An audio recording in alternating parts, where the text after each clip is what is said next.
Hola a todos, espero que por la gracia de Dios estén bien. En esta ocasión estaremos viendo un pasaje del Antiguo Testamento, un pasaje quizás leído por ustedes, conocido por ustedes, que se encuentra en el libro de Isaías, en el capítulo 1, verso desde el 2 hasta el verso 9.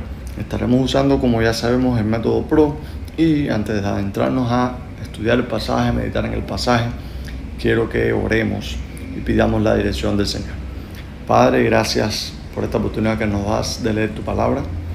Te pedimos, Señor, que por medio de tu Espíritu hables a nuestros corazones, ilumines nuestras mentes, nos lleves a un conocimiento más profundo de ti a fin de que vivamos de manera en que agrade tus ojos, Señor. Vivamos de manera piadosa, vivamos como tu pueblo, un pueblo que te busca honrar y glorificar. Lo pedimos, Señor, en el nombre de Jesús. Amén. Y bueno, hoy estaremos viendo el método PRO con este texto, un texto conocido por quizás muchos de ustedes, en el que Dios habla a través del profeta Isaías a su pueblo. Y en este pasaje vamos a estar viendo lo que es el punto del pasaje, que recuerden que responde a la pregunta que dice este texto. Y bueno, vamos a estar viendo detalles que nos ayudan a encontrar el centro de este texto o lo que quiere decir este texto. Y una de las primeras cosas que vemos es que el profeta Isaías trae palabra de Dios y se refiere al pueblo de Israel como crié hijos y los engrandecí. Dios ha sido como un padre para ellos. Sin embargo, dice el pasaje que ellos, ¿quiénes? Los israelitas, se rebelaron contra mí. ¿Contra quién? Contra Jehová. Y esto es algo interesante porque Isaías está mostrando que Dios ha sido bondadoso con el pueblo. Dios los crió como hijos, Dios los engrandeció. Sin embargo, el pueblo ha respondido de una manera inapropiada. Dice que se han rebelado contra Dios. Sin embargo, es interesante notar en este pasaje algo que Isaías hace, lo cual muestra que la conducta que el pueblo ha tomado es algo inconcebible. Isaías dice que el buey conoce a su dueño y el asno el pesebre de su señor, pero Israel no entiende, mi pueblo no tiene conocimiento. Y esto es interesante porque lo que muestra Isaías es algo absurdo. Isaías dice, animales irracionales que no tienen raciocinio, que no piensan como nosotros tenemos esa capacidad de hacerlo, dice Isaías, y son capaces de conocer al dueño. El buey conoce a su dueño y el asno conoce a aquel que lo alimenta. Dice, pero Israel está en un estado tan caído en su pecado que no conoce a Dios, no tiene conocimiento de Dios, no entiende cómo Dios ha sido con ellos. Y es por eso que nosotros vemos a Isaías entonces describiendo la condición de la nación. Los llama gente pecadora, pueblo cargado de maldad, generación de malignos, hijos depravados. Y entonces les muestra lo que han hecho. Dice, dejaron a Jehová, provocaron a ira al Santo de Israel. Dice, se volvieron atrás. Esa es la condición en la que ha estado el pueblo. Su falta de conocimiento de Dios los ha llevado a actuar en contra de Dios, a volverse contra Dios, a separarse de Dios, a provocarlo a ira, dice Isaías. Y después, entonces Isaías usa tipo unas metáforas para entendernos o darnos la idea de la condición más terrible en la que está Israel. Y lo muestra tipo una enfermedad. Dice Isaías, ¿todavía os rebeláis? Pregunta. Dice, toda cabeza está enferma y todo corazón doliente. Dice, desde la planta de los pies hasta la cabeza no hay cosa en él cosa sana, sino herida, hinchazón, podrida, llaga. Dice, no están curadas ni vendadas, ni suavizadas con aceite. Esto es lo que Isaías te está mostrando de manera general. Dice Isaías, desde la planta del pie hasta la cabeza, es decir, está haciendo algo absoluto. Isaías en este pasaje está mostrando la condición terrible. Es una condición que se muestra como si fuera una metáfora de una enfermedad que ha producido heridas graves en el pueblo. El pueblo está en un estado terrible, lo que está mostrando Isaías. Y después muestra también esa terrible condición usando una ilustración de la condición del pueblo.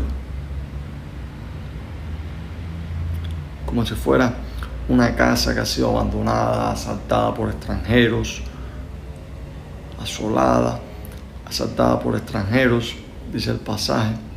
Ha quedado como una enramada en una viña, es decir, una mata de uva a quien solo le queda un solo gajo, dice, como una ciudad asolada. Esa es la condición en la que está Israel. Es una condición terrible, es una condición deplorable, y quizás eso nos ayuda a poner lo que es el punto del pasaje. Podríamos decir, de manera sencilla, que el punto del pasaje nos pudiera hablar del pueblo de Dios o la rebeldía del pueblo de Dios. Quizás ustedes pueden poner el pecado de la nación o la condición de Israel, la condición terrible de Israel.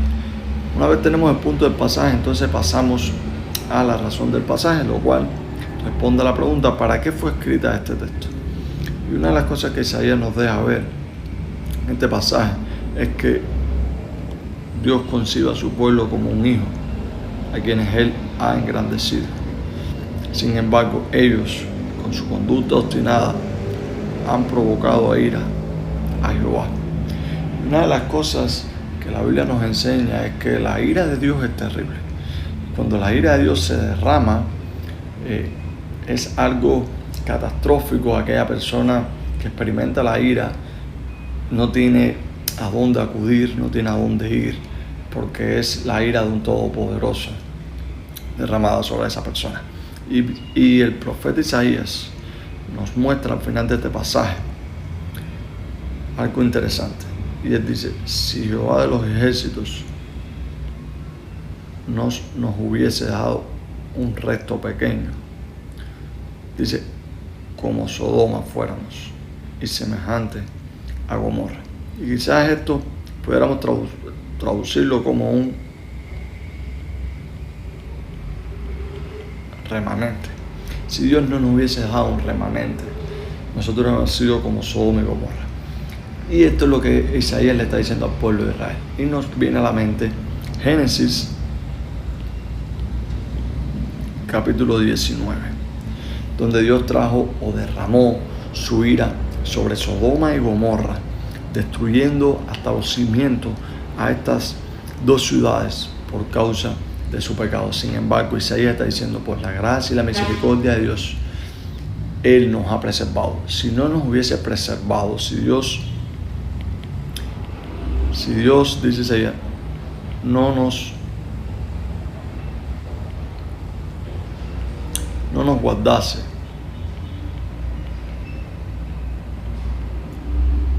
o nos preserva, dice Isaías, si Dios no hubiera hecho esto, nosotros hubiera sido consumidos como Sodoma y Gomorra. Entonces, quizás viendo cómo Dios tiene a Israel o lo considera un hijo, cómo viendo lo que Israel ha hecho, que le ha provocado a ira, y pone la ira del santo, lo cual nos ayuda a entender que han provocado la santidad de Dios con su pecado. Como alguien dijo en una ocasión, la ira de Dios es su santidad incitada en contra del pecado.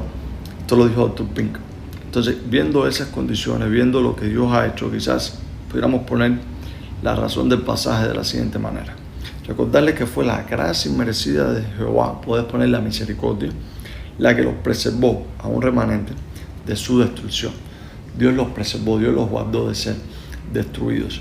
De modo que esto es algo que nosotros podemos analizar para nuestras vidas, porque bien dice la Escritura en Romanos capítulo 3 que todos hemos pecado, y Romanos capítulo 1 desde el 18 en adelante muestra de que todos los hombres en alguna u otra medida nos hemos desviado, hemos pecado contra Dios.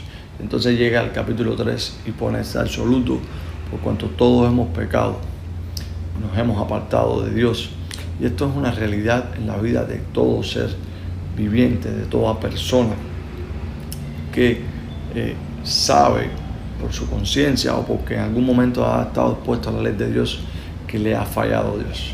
Pero nosotros también podemos decir, el pueblo de Dios, de que ha sido la gracia de Dios y la misericordia de Dios mostrada en Cristo la que nos ha preservado de la destrucción y de ser consumidos por la ira de Dios. Es la gracia de Dios mostrada en Cristo la que nos ha salvado. Fíjense que Pablo en Efesios capítulo 2 narra desde el verso 1 hasta el verso 3 que nosotros éramos hijos de ira, hijos de desobediencia, es decir, éramos el blanco, la diana, para que la ira de Dios cayera sobre nosotros. Sin embargo, dice Pablo entonces en capítulo 2 de Efesios, verso 4, pero Dios, que es rico en misericordia, por su gran amor con que nos amó, estando nosotros muertos en delitos y pecados, dice Pablo, nos dio vida juntamente con Cristo, dice, por gracia soy salvo. Y es por eso, hermanos míos y hermanas mías, que nosotros debemos exaltar a Dios. Es la gracia de Dios la que nos ha preservado, nos ha guardado de ser consumidos, no injustamente, sino más bien justamente, porque es nuestro pecado lo que nos lleva a exponernos a la ira de Dios, pero su gracia nos ha salvado, porque su ira fue derramada sobre Cristo en la cruz del Calvario para que nosotros recibiésemos la gracia y el perdón. Pero si estás escuchando o viendo este video y no eres un creyente, no has aceptado a Cristo aún como tu Señor y Salvador, yo quiero decirte que tu condición no es muy distinta a la de Israel en los días del profeta Isaías. Tu condición es terrible, estás enfermo por el pecado, estás solo y abandonado, no eres cercano a Dios ni a su pueblo, y por eso eres objeto de la ira de Dios y estás en una grave condición. Pero si tú arrepentido de todo corazón acudes a Cristo en fe y crees que en su muerte tus pecados han sido perdonados y en que su resurrección tus pecados han sido justificados, entonces podrás experimentar la gracia, la misericordia y el perdón de Dios para tu vida y podrás formar parte del pueblo de Dios. Y entonces, como pueblo de Dios, podemos ver a la luz de este pasaje algo que Dios puede llevarnos a hacer y a preguntarnos, y es quizás la orden del pasaje. Una de las primeras cosas que he puesto es: ¿soy consciente de cuán terrible es mi pecado? Hijos de Dios que escuchan este video y están viendo este pasaje, que hayamos sido salvados no significa que el pecado ya no trate de dominarnos. Hemos sido salvados, hemos sido liberados del dominio del pecado, pero el pecado remanente que queda en nosotros trata de nuevo de gobernarnos, de someternos a él a fin de llevarnos a vivir en contra de Dios. Por eso mi pregunta es: ¿eres consciente de cuán terrible es tu pecado? ¿Sabes que la gracia de Dios te ha salvado no significa que puedes tomar la gracia de Dios para un libertinaje? También la Biblia nos enseña que Dios al que ama disciplina. Por eso, sé siempre consciente de tu pecado, de lo terrible que es, de cuánto desagrada a Dios, para que entonces puedas apartarte cada vez más de Él. Segundo, anhelamos conocer a Dios porque el desconocimiento de Él no es favorable. Esto es algo que nosotros debemos pensar. Debemos anhelar más a Dios, debemos buscar más de Dios, debemos conocer más a Dios, porque Israel abandonó a Dios por falta de su conocimiento, abandonó a Dios por no querer estar cerca de Él, abandonó a Dios porque no quiso conocer más de Él. Y en tercer lugar, alabemos a Dios, que en su gracia nos ha salvado y preservado en Cristo. Es Dios quien lo ha hecho todo, es Dios quien lo ha obrado todo para el beneficio nuestro. Nosotros solo hemos puesto algo, sí, y lo que hemos puesto es terrible, es nuestro pecado. Es lo que hemos llevado en esta obra que Dios ha hecho. Dios lo ha hecho todo. Dios nos ha salvado por gracia, Dios nos preserva por gracia, Dios nos guarda en su gracia y Dios nos llevará hasta su presencia por su gracia. Por eso, alabemos a Dios, que en su gracia nos ha salvado y preservado en Cristo. Sin más, mis hermanos, me despido. Espero que este texto les haya sido de bendición y nos vemos en otro video.